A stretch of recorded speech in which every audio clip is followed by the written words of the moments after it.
Dia cerita pasal burger dulu. Pasal ramai kat sini anak muda yang dalam ni saya rasa berniaga burger dan berasal daripada kawasan kampung. Take it. Okay. So, Assalamualaikum semua. Nama saya Pak Din. So, harap tanya soalan yang macam ni. Saya jarang cerita dan saya tak pernah cerita, tapi orang tahu saya jual burger. So actually yes, memang saya start dengan jual burger. Tapi sebelum jual burger pun saya dah buat macam-macam benda lah. So burger ni,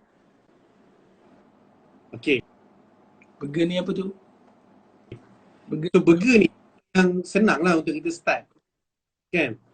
So kita punya akal dulu, kalau kita tengah down dengan susah nak start something, jual burger dulu lah. Kan? Ramai orang yang ada pemikiran macam saya. Kan?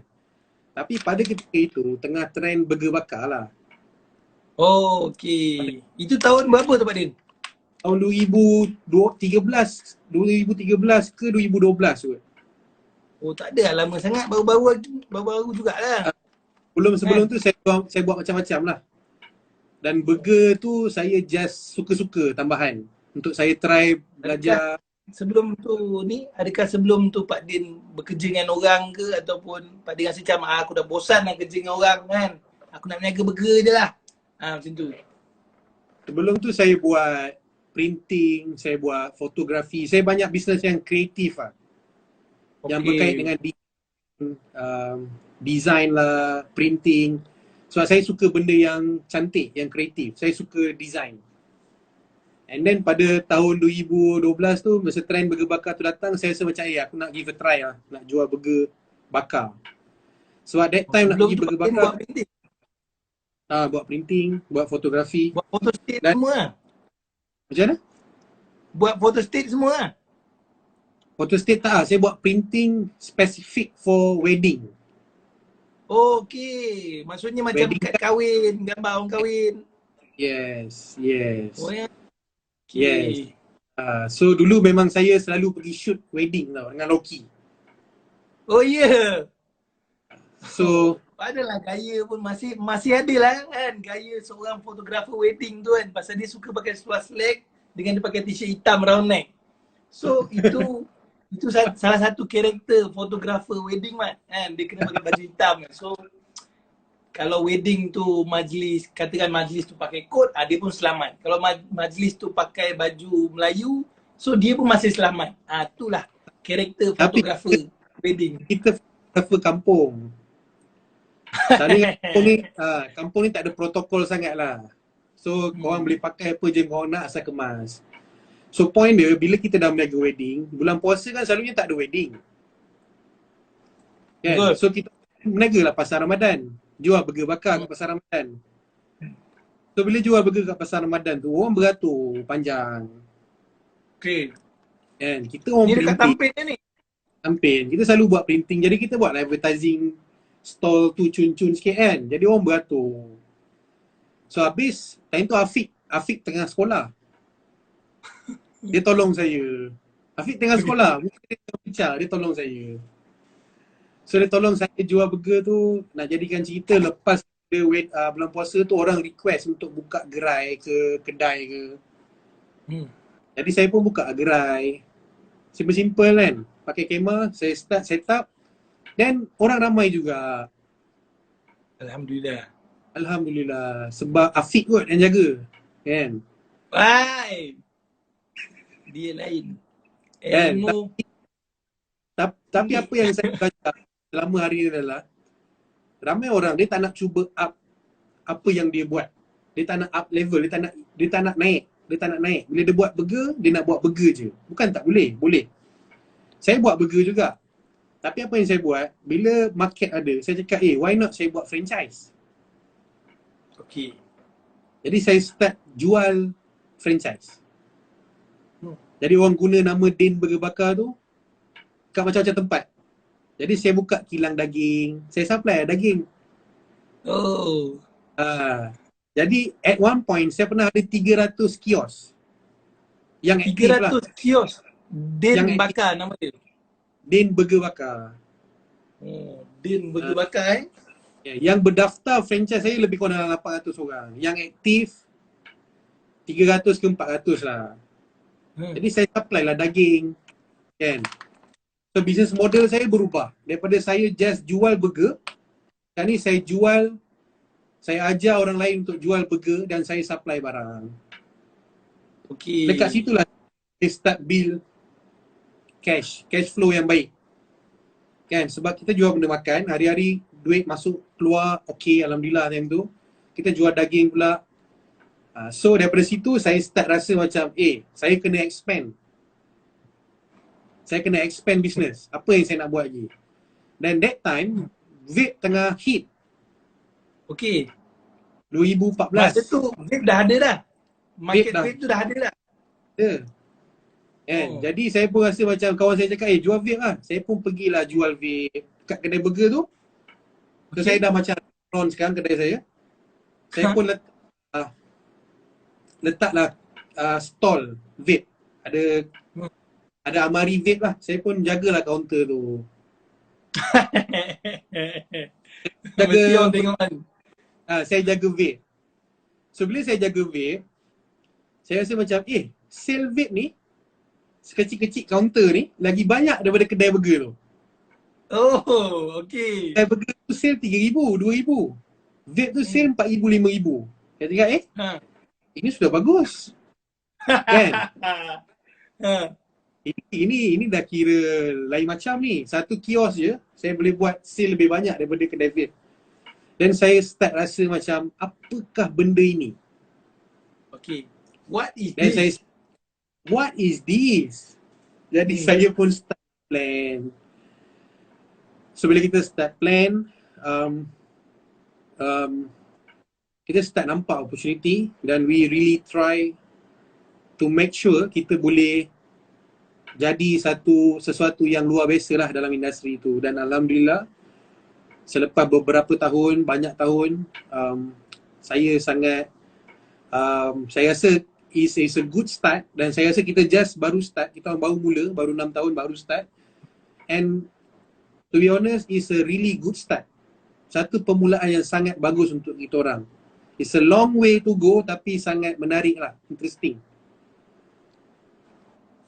Adakah sebab maksudnya asalnya Pak Din buat vape tu kira dekat kedai tu kira macam nak buat side income je lah asalnya.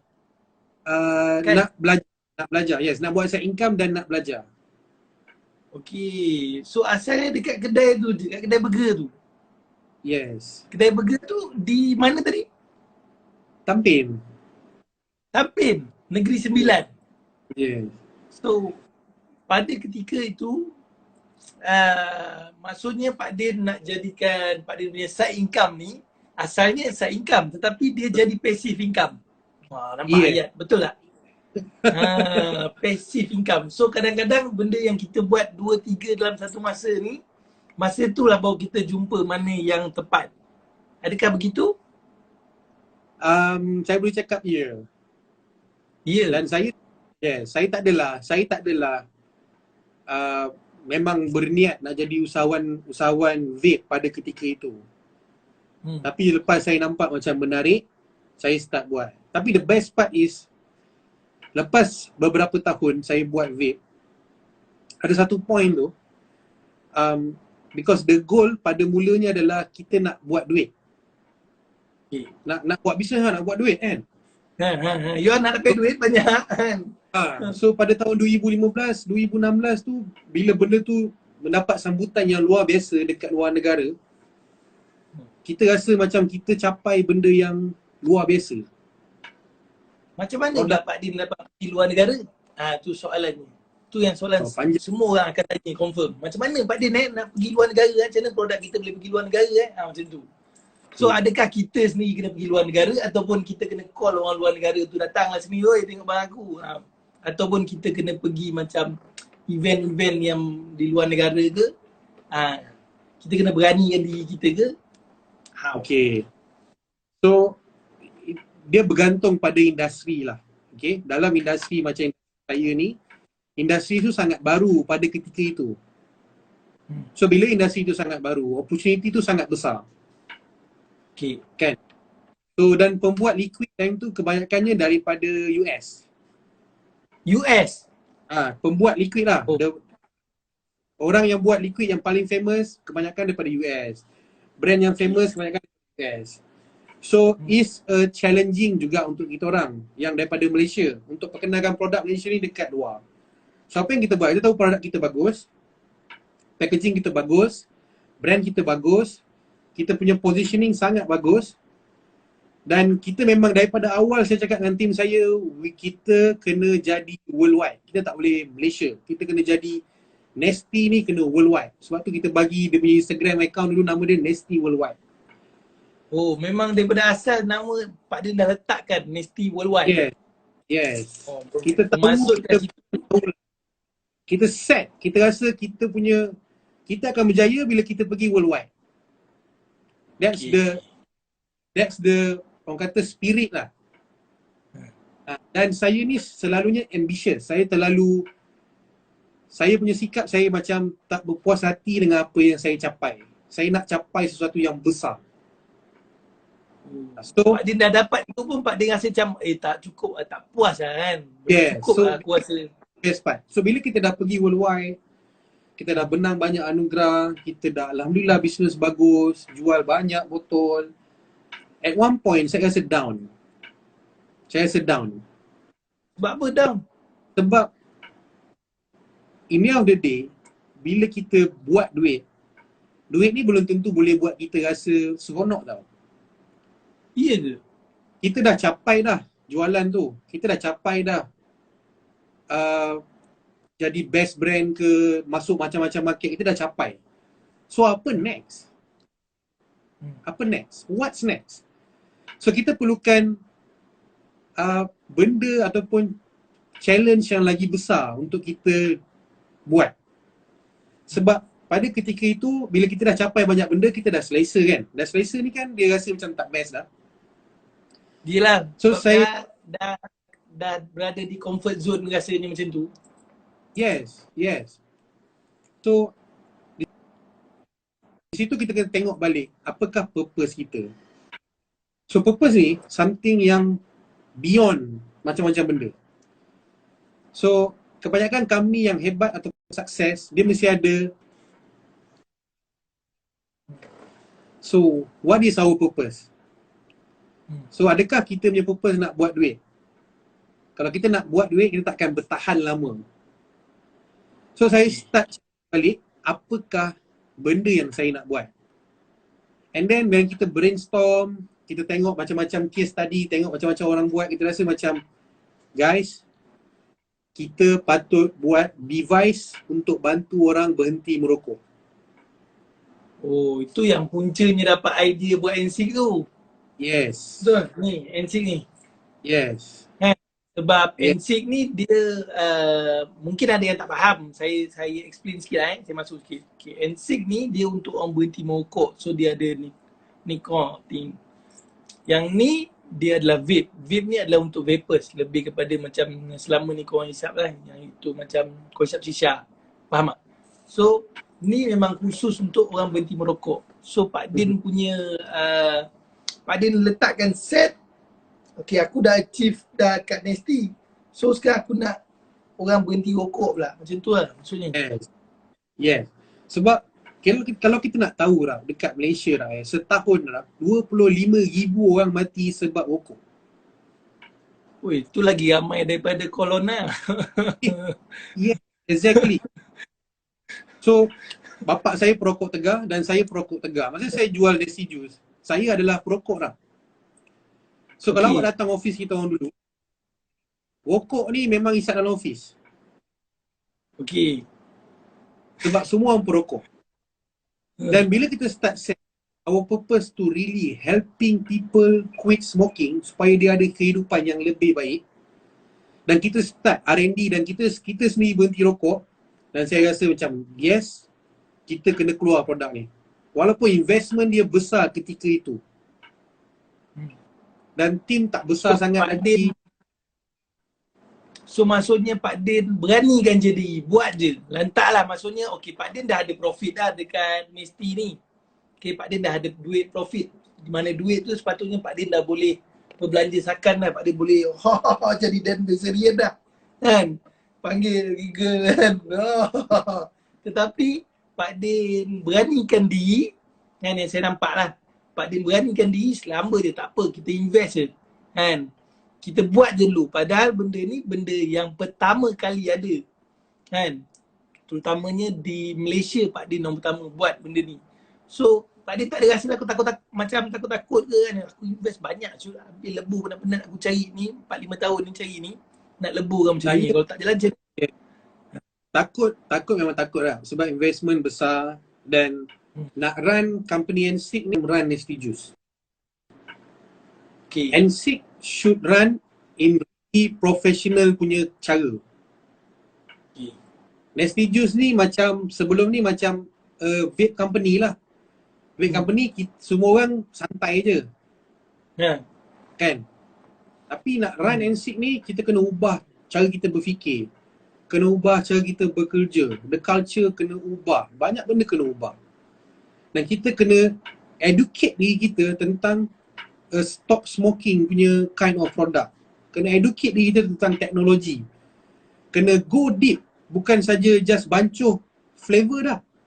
You must understand apa yang you buat. Dan benda tu agak susah. Kan? Tapi saya percaya. Saya selalu cakap kat tim saya, kita akan gagal. Kita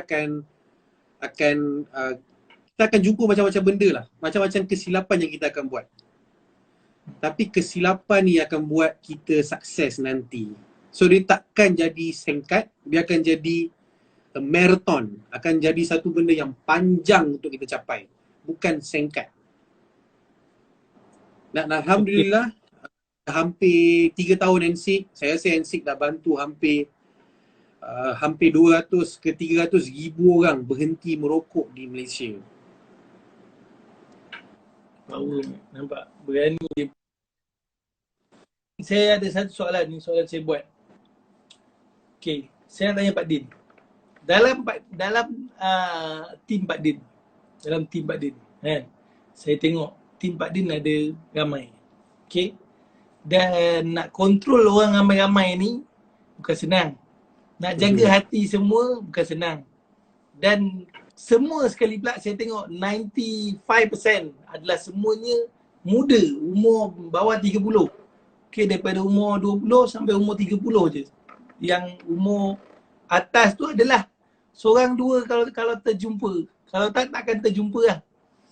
Macam mana, pertama sebab apa Pak Din ambil yang muda-muda ni? Nombor 2, macam mana Pak Din handle diorang ni? Kan, macam mana Pak Din bangunkan diorang ni? That is the question. Okay. Susah nak jawab soalan ni. Tapi saya rumuskan, saya ada pelbagai jenis orang, pelbagai jenis talent di dalam syarikat. Kita ada orang yang professionals, kita ada orang yang memang bermula kosong. Macam kawan-kawan kita yang lain lah, macam Afiq, Pak Tam, Jai, semua ni. So, dia lain kategori orang, lain kaedah kita nak membangunkan mereka. Dan saya dah bekerja dengan pelbagai jenis golongan, right? Dan saya bersyukur sangat, saya dikurniakan adik-adik lah. Saya gelarkan adik-adik dan sahabat macam Loki, macam budak-budak yang lain ni, yang muda-muda dengan saya ni. Diorang ni, bila saya start bekerja dengan diorang, time tu diorang ni dengan duduk kat kedai burger.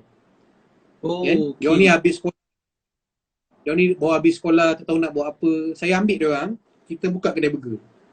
Dan setiap hari apa yang saya buat adalah, saya pastikan saya boleh motivate diorang. Saya boleh berkongsi cerita dengan diorang setiap hari. Sebab saya tahu kebanyakan orang, dia kalau kita boleh mendidik dia dengan baik, dia akan jadi orang yang berguna. Kalau kita tak boleh didik dengan baik, kalau kita tak boleh didik dengan baik ataupun tak influence dia untuk menjadi orang baik, dia susah jadi orang yang bagus ataupun yang baik. Terus kerja saya sebagai abang adalah untuk memastikan mereka ini boleh belajar untuk jadi orang yang hebat. Okey Pak Din, saya ada satu soalan Pak Din. Soalan ni, soalan cepu emas. soalan ni bila saya tanya orang kan, contoh ni Mamat yang tengah bising ni, si Bidin ni saya tengok dia masuk ni, saya selalu tanya dia kan, Bidin kan, kenapa kau tak nak maksudnya kenapa kau tak nak develop team kau tu? Kau dah ada team kau dekat Pekat Watnat Fries kau tu. Kenapa kau tak nak jalankan pada waktu PKP ni, terutama ni? Kenapa kau tak nak buat? Kan? Kenapa kau tak nak buat macam mana Nasty buat satu team untuk sentiasa bergerak? So jawapan dia dan juga jawapan kebanyakan orang, saya cakap jawapan dia je lah Jawapan dia, Mat, Nasty tu dah ada team, Mat. Nasty tu dah ada team. Okay, Nasty tu dah ada team dan team dia semua power-power, Mat. So itu yang semua orang selalu cakap. Bila dia orang nak buat sesuatu tu kan, dia mesti akan bila kita bandingkan dengan Nasty ni, orang mesti akan cakap, Nasty dah ada team lain lah. Kita ni macam mana team pun tak ada, nak cari siapa? So kena buat sendiri. Tu dia soalan cepu emas ni. Okay, macam mana pula Pak Din nak menjawab soalan tu kepada orang-orang yang macam dia baru bergerak solo ataupun dia baru bergerak 3-4 orang? Adakah Pak Din daripada awal dah bergerak sekali 20 orang? Adakah tak. 20 orang mula-mula bergerak pun dah cerdik? Okey, Pak Din jawab soalan tu. So bagi saya, dia macam kita hidup. Kita mula sekolah tadika, sekolah rendah, tu sekolah menengah, tu masuk universiti, dia proses. So masa saya start, bayangkanlah budak-budak yang ada dengan saya tu baru habis SPM dan tak pergi belajar, Mat. Dia cakap tak sambung belajar pun. Tak sambung belajar. Kebanyakan dia orang tak sambung belajar. Kat situ lebih lah Bidin. Bidin lah ada degree music. Dia masuk UiTM. So yang paling susah adalah nak develop ni. Dan ketika itu nak develop budak-budak yang memang terjal. Bukan senang nak betulkan mentality, nak betulkan mindset dia orang. Tapi apa yang saya buat, dia kena ada effort yang berterusan. Macam kita didik anak. Tapi itu dalam konteks saya yang dulu. Sekarang ni, kalau saya tak nak ulang benda yang sama. Sebab it take long time. Masa yang sangat panjang untuk bangunkan. Dan saya tak mampu nak buat benda yang sama lagi. Jadi fasa 2, kita boleh hire orang yang sedikit pengalaman. So dengan kita punya development, boleh bantu diorang ni pecut. Tapi lagi bagus, kita cari orang yang betul-betul berpengalaman. Okey. Dan bekerja dengan orang berpengalaman ni, rules dia adalah, kita tak pandai, dia orang pandai. Bekerja dengan orang pandai ni, bila kita nak hire orang pandai, kita bukan nak orang pandai ni dengar cakap kita dah. Kita nak orang pandai ni buat untuk kita. Kau bagi tahu aku apa yang patut. Sebab kau pandai. So itu fasa yang seterusnya. Fasa seterusnya maksudnya fasa masuk. Bila saya ambil orang pandai-pandai masuk dalam syarikat, apa yang saya nak adalah gunakan kepandaian korang. Jadi dia pula bagi tahu kita, we should do this, this is what we should do. So kita bantu bagi apa? Direction, vision. Itu kita tentukan. Mana kami nak pergi, kita tentukan. So fasa dia tapi kena start dengan awal. Kalau kita tak mampu hari ni, nak bayar orang gaji mahal, of course kita nak ambil orang yang peka. Ambil orang yang peka, effort dia kena banyak lah. Kita kena bangunkan. Dan jangan, tak boleh nak expect semua benda akan berjalan dengan lancar. Kan? Of course kita kena detail, kena ajar, kena tunjukkan. So untuk Bidin, tak ada cara shortcut, Mat. Untuk orang macam Bidin ni, macam mana Pak Din? Cuba Pak Din bagi direction sikit. Tak ada shortcut. So sama ada kita nak buat hari ni atau satu hari nanti baru kita nak buat. Baik kita buat sekarang. Kan? Dia selalu cakap Pak Din saya tanya dia kan, Mat, apa pasal kau tak nak buka je hari ni kan? Nantilah Mat, tunggulah minggu depan lah kan, tunggulah PKP habis lah kan. So, macam mana tu Pak Din? Saya nak bagi, itu attitude tengah bagi tu. saya kat komen. Itu attitude.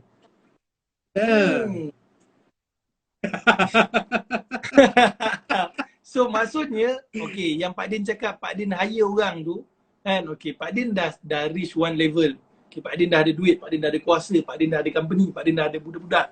Okay, maksud hire orang tu, adakah Pak Din yelah kan, Pak Din dah jadi bos kan? Bila kita dah jadi bos, biasanya walaupun company kita tu baru enterprise, company kita tu baru ada sale bulan-bulan, katakan baru 10,000 kan, tapi biasanya kita dah seronok walaupun kita ada 2 orang, 3 orang bekerja ni, kita dah takkan kita nak ada orang lain pula mengarahkan kita.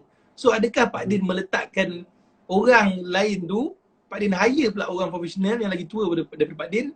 Adakah Pak Din menjadikan diri Pak Din macam okey, aku kena belajar dan aku kena jadikan diri aku ni macam tak apalah kan, daripada aku ni belagak, so baik aku jangan jadi bodoh sombong.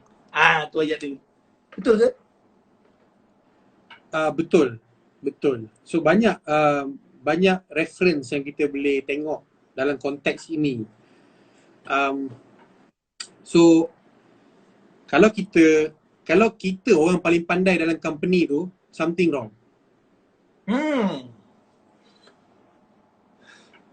Something wrong. Okay. Itu ayat yang paling simple untuk menterjemahkannya. Kalau kita orang paling pandai dalam company tu, something wrong. So tak boleh. So kita tak boleh jadi orang paling pandai. Okay. Maksud orang pandai kena ramai dan kerja kita jadi lagi bagus, kita lebih senang nak ke depan, lebih cepat, lebih maju, lebih bagus. Contoh kalau NSIC, bayangkanlah kalau kita tak ada orang pandai, macam mana nak buat a good product? Macam mana nak, mesti ada orang ni pandai kat bahagian ni, orang ni pandai kat bahagian ni, orang ni pandai kat bahagian ni. There's so many tempat yang ada, dan setiap tempat yang perlu diisi orang pandai ni harus diisi dengan orang pandai. So saya boleh fikir, tapi maybe saya tak boleh buat. Maybe saya boleh fikir pasal marketing or branding, tapi siapa yang nak buat produk? Kan? Tapi mungkin ada orang yang lagi pandai fikir pasal the branding, marketing. So biar dia fikir. Kan? So kita tak boleh jadi orang yang paling pandai dalam company kita. So maksudnya, adakah ni satu macam sharing untuk kita kekal konsisten? Maksudnya nak maintain level kita tu bila kita dah, yelah macam diri saya saya cakap, saya tak nak cakap Bidin lagi, saya cakap diri saya. Okay, kadang-kadang bila saya buat kan, bulan tu saya buat meletup, so bulan depan tu saya macam aku enjoy lah dulu, seronok lah dulu apa benda semua kan. Apa yang berlaku kepada saya adalah, diri saya saya cakap apa yang berlaku adalah nak konsistenkan tu. Maksudnya nak konsisten setiap masa tu dalam jangka masa panjang. Sebab saya tengok Pak Din dan juga Nesti ni mampu konsisten dalam masa 6 tahun, 7 tahun, 8 tahun. So adakah tadi tu Pak Din cakap tu untuk kita konsisten kan? Saya rasa kalau dalam konteks konsisten, bila kita ada benda yang lebih besar untuk kita capai dan kita tak capai-capai lagi, itu yang menyebabkan kita konsisten lah. Macam saya bercerita pada at one point kita rasa selesa sangat dan kita start lemah. Start banyak benda tak betul, start rasa macam buat benda yang sama selalu. So tak boleh keep up dengan industri. Industri vape pula, dia punya changing tu terlalu cepat. Dia macam industri telco pada satu ketika dulu. Nokia dulu, dia keluar produk 3 bulan sekali. Macam-macam jenis handphone keluar. Kan? So 1 tahun industri telco bersamaan dengan 3 bulan kita ni. So 3 bulan tu maksudnya setahun bagi industri telco. Sebab dia laju sangat. So sama hari ni. Minggu depan ada orang keluar produk baru. Minggu depan ada teknologi baru. Minggu depan ada produk baru lagi. So untuk kita keep up dengan industri macam ni, innovation sangat penting. Dan apa yang kami buat, kami selalu cuba buat something yang lebih advance sikit daripada orang lain buat. So macam disposable system kan. Disposable ni, yes, memang trend disposable kan, Nestifix. Dan saya sangat berpuas hati dengan Nestifix. So apa yang kita buat, kita tambah airflow kan. So something different. So untuk keep fight dengan dalam industri yang sangat laju ni, you need innovation. So kita improve structure dalaman, how we deliver the liquid. Kita buat kualiti yang betul-betul sebab kita nak giving the best value dekat kita punya pelanggan ataupun pengguna. Dan saya yakin ramai daripada pengguna Nestifix sangat berpuas hati dengan Nestifix yang terbaru ni. Okey. Maksudnya di sini kalau orang lain meniaga benda lain, contoh kita ambil contoh Bidin. Kan hari ni kita jadikan dia kita punya tikus makmal. Tikus makmal kita. Okey, contoh dia kan meniaga fries. Okey. So maksudnya kalau dia nak ikut innovation fries ni, so dia kenalah adjust dia punya perisa, betul? Dia kenalah tambah macam bentuk dan dia kena sentiasa tukar dia punya packaging kan. Dan saya tengok pada Nestifix yang baru ni, packaging dia sangat wow. Okay, saya bukan nak bercakap sebabkan sebabkan tu nampak. So packaging pun dah memang win, menang. Dan juga didatangkan sekali dengan tali ni sekali.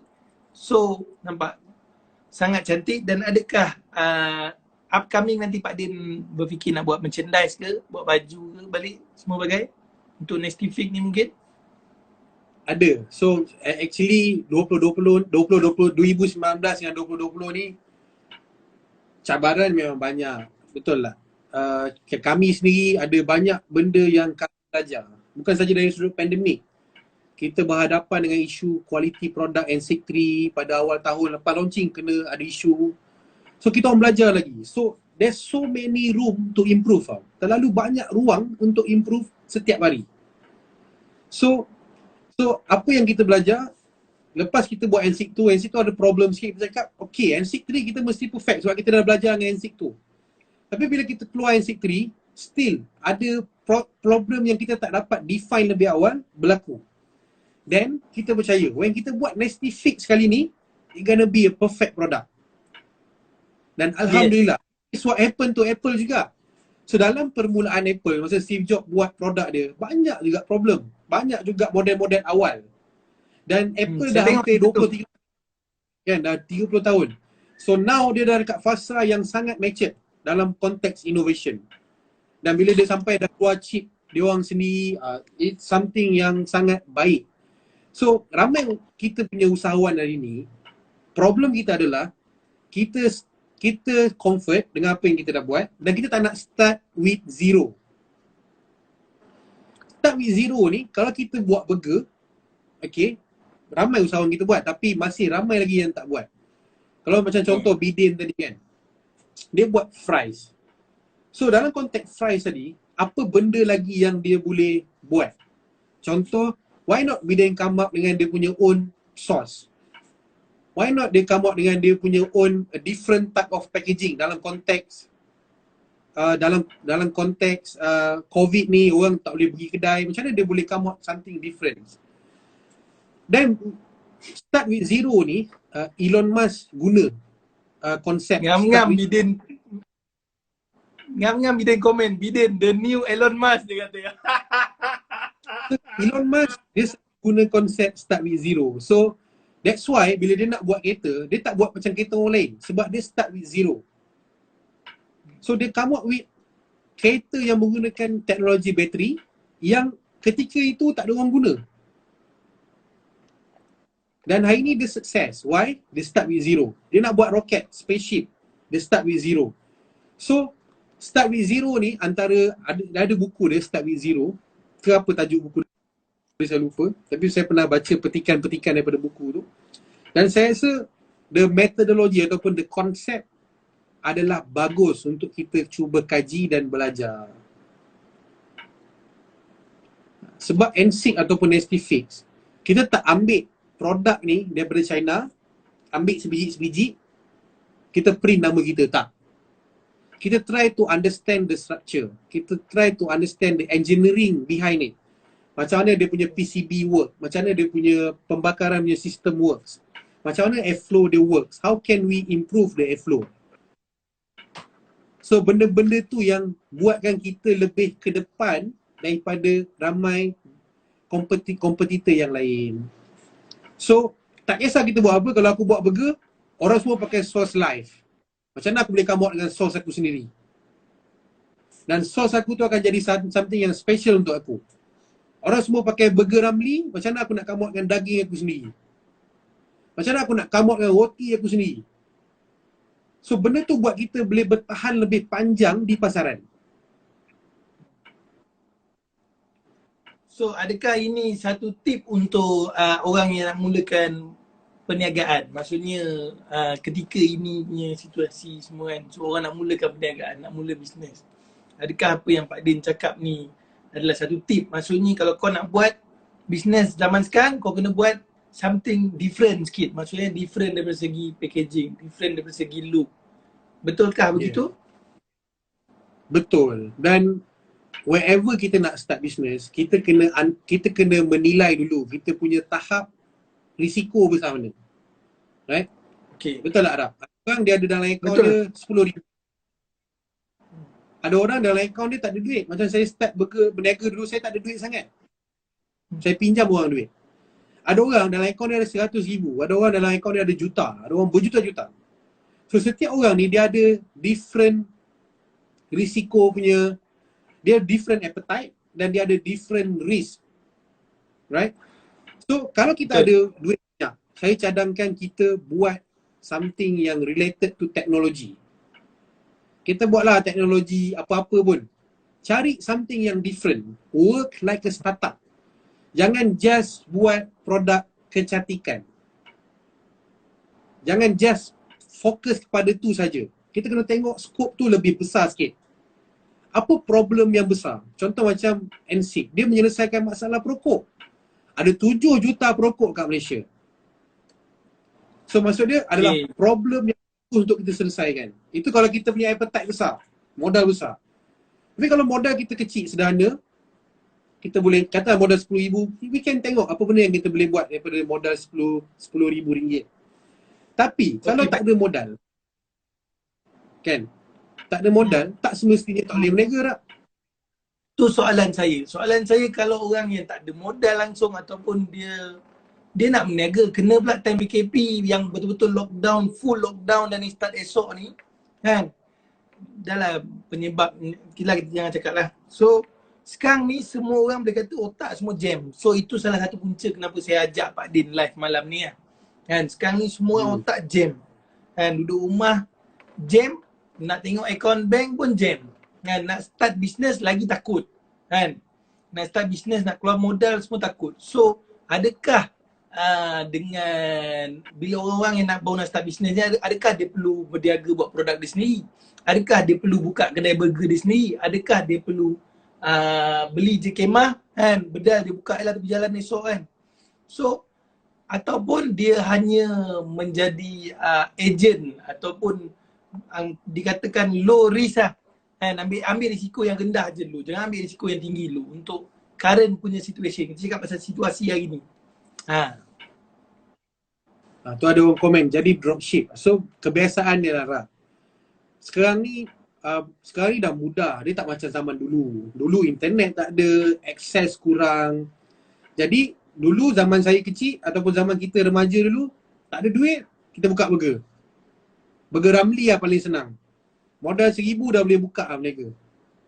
Kan? Tapi adakah benda tu realistik sekarang? Right? So dalam konteks, kalau kita tak ada duit, right? Saya suka kalau kita boleh belajar macam mana orang lain buat. So kita kena start small. Jangan pergi jual tanah, jual harta pusaka untuk buat bisnes.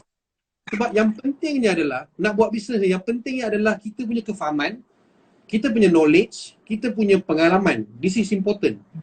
Bayangkan, ada satu ketika dulu, orang pencennya buka restoran. Orang pencennya buka restoran. Sebab modal ni bukanlah modal ni bukan perkara yang pertama untuk kita berniaga. Dia perkara yang ke-10 mungkin. Benda yang pertama kita nak understand sebelum kita berniaga adalah apa benda yang kita nak buat. Apa value yang kita nak bagi. Banyak benda lain kita kena fikir. Adakah kita understand about making a business? Macam mana business ni works? Macam mana cash flow? Macam mana itu? Macam mana ini? Banyak benda. So paling senang sekarang ni orang buat dropship. Betul tak? Contoh kita join Juicefeed, join NSIP, pernah buat, Nesty pernah buat. Pada tahun lepas ni story. Pada tahun lepas, masa PKP, saya pernah buat satu program affiliate. Saya join. Yes, kita jual 2 produk. Satu kita jual Nesty, NSIC, satu lagi kita jual Touch Plus. Hari pertama saya buka pendaftaran Rap, kita ada hampir 3,800 orang register. 3,800 orang register. Dan yang aktif betul-betul hanyalah 1,800 orang. Ini pun masalah.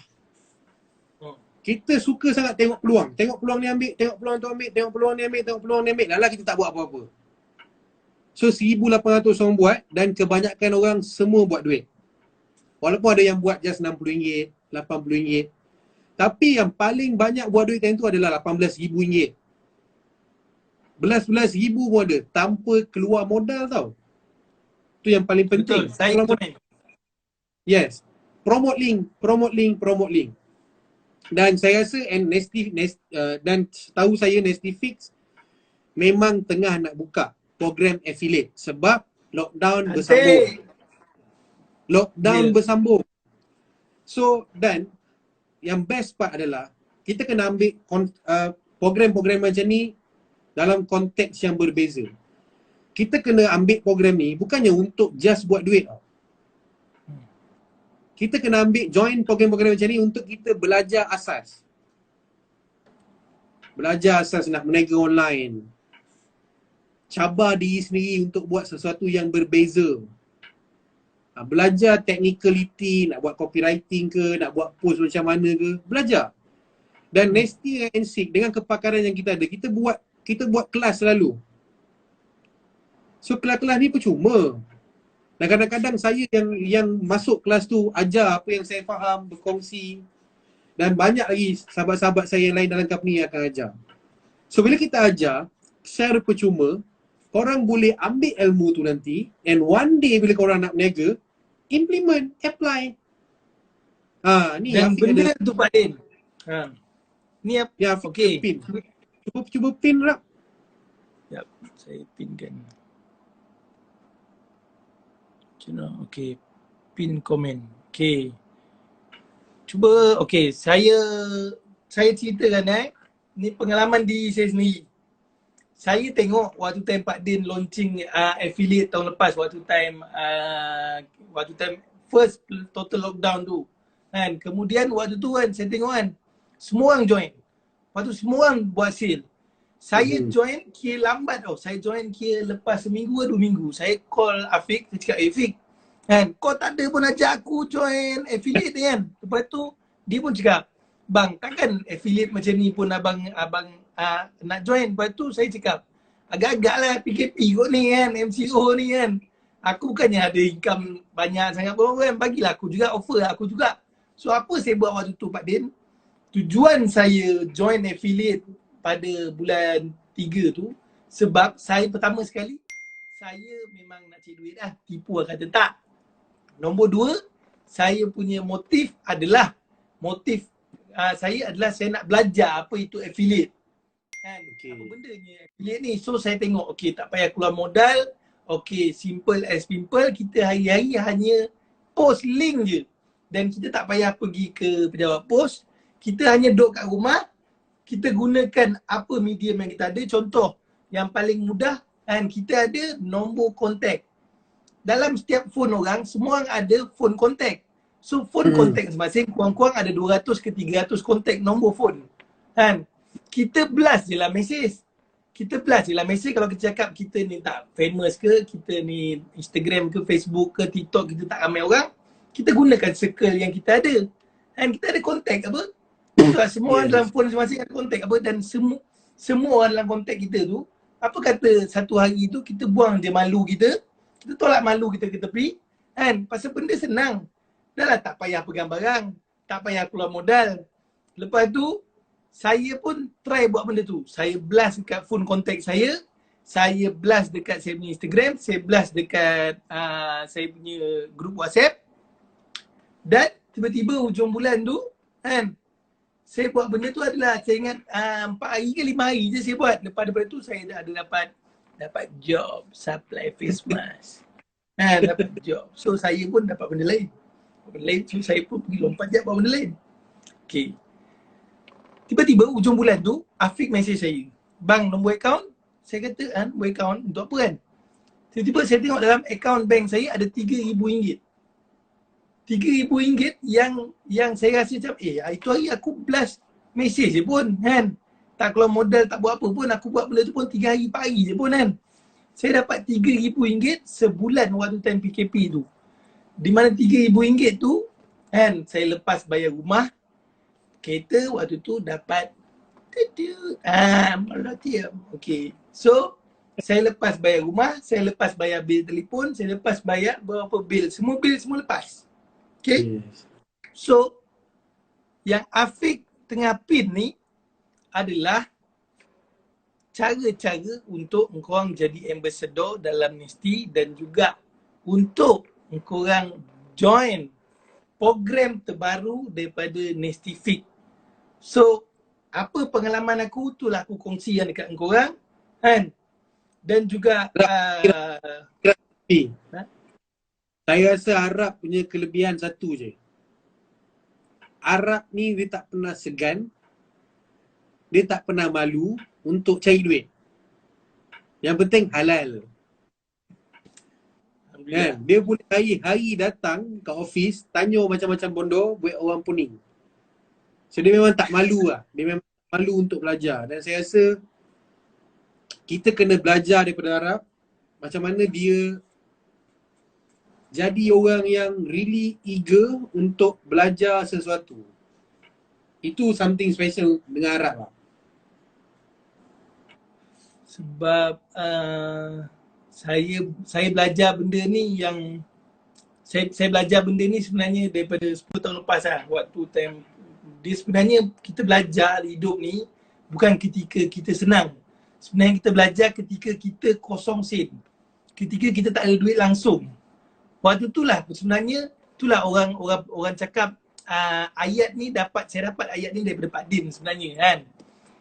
In every apa Pak Din? In every pandemic ataupun in every apa dia panggil tu? Crisis. Sorry. Krisis. In every crisis there's always an opportunity. So maksud di dalam bahasa Melayu adalah dalam sesuatu masalah pasti ada peluang. Because tu pasti ada peluang. Tinggal lagi kita sempat masuk ke ataupun tidak. Kita kena jadi opportunist. So macam mana ketika sama juga waktu time first hari pertama, hari kedua MCO pada tahun lepas. Ketika tu saya pun waktu tu saya cakap jujur, saya cakap jujur, ketika tu memang saya tak ada duit. Okay, and adalah tapi memang saya rasa macam mana aku nak survive siot kan. Macam mana ni kan, semua benda kena tutup dan semua, macam mana aku nak survive kan. So apa saya buat waktu tu adalah saya paksa je diri saya contact semua orang kan, saya paksa diri saya contact semua orang, saya tanya apa peluang ada lah. Lepas tu saya tengok, sekarang ni tengah orang jual face mask kan. Seumur hidup saya tak pernah buat medical line. Saya tak pernah jual face mask. Saya tak pernah langsung meniaga benda-benda macam tu. Tapi saya tak peduli, lantaklah apa jadi sekalipun, kita jangan fikir apa tak boleh keluar ke apa ke ni semua kan, kita jaga alasan. So saya paksa diri saya cari macam-macam kontak dia, macam mana aku nak dapatkan surat, macam mana aku nak keluar, macam mana aku nak jual. So saya paksa diri saya. So itulah bendanya yang saya nampak. Saya rasa semua orang kena ambil. Macam sekarang PKPD, betul-betul semua tak boleh keluar langsung. So apa yang saya nampak, okay, ngam-ngam pula Nesti Fit nak launching. Okay, Nesti Fit nak launching dan juga alamak kita ada time out Pak Din. Boleh kita sambung ke sikit lagi? So, okay, korang screenshot tu, ambassador tu sebelum terpadam ni, pasal dia ada time out lah rupanya. Dulu tak ada time out. Sekarang ada time out, dia remaining 2 minit je. So korang gunakan peluang ni untuk korang join affiliate ni, tak payah keluar modal. Korang buat je apa macam mana cara aku buat tu, kau blast dekat semua tempat. Kau tengok dalam masa 2 minggu ni berapa kau boleh dapat. Dapat sikit-sikit pun at least dapat hidup juga, Mat. Tu yang penting. Tetapi kalau lagi rajin kau buat, saya tengok sebab tu saya cakap, saya buat 4 hari, saya dapat 3,000. Tapi kalau cuba saya buat waktu tu 40 hari, mungkin saya boleh dapat 30,000. So semua orang tekan link tu kan, tekan link tu nanti, ambil link tu, screenshot link tu, tekan link tu, masuk link tu malam ni juga, dapat kan pasal sebab limited, tak ramai orang boleh dapat benda ni. So malam ni adalah satu malam yang sangat untung, di mana alhamdulillah kita ada manusia macam Pak Din, dia suka ni lah, bagi opportunity di dalam suatu krisis. So ada yang tanya Pak Din, yang duduk Singapura boleh buat ke Pak Din? Boleh lah promote dekat Malaysia market. Sebab kita akan jual post untuk Malaysia sahaja. Nak cuba-cuba belajar boleh. So kita tinggal lagi 20 second. Sekejap lagi saya sambung balik lah.